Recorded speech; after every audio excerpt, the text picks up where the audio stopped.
Ne iş yapıyorsunuz? Ben kapı kaçtım.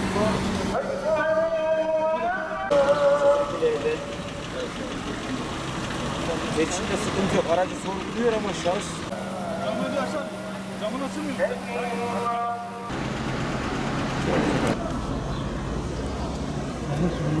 Benim mi?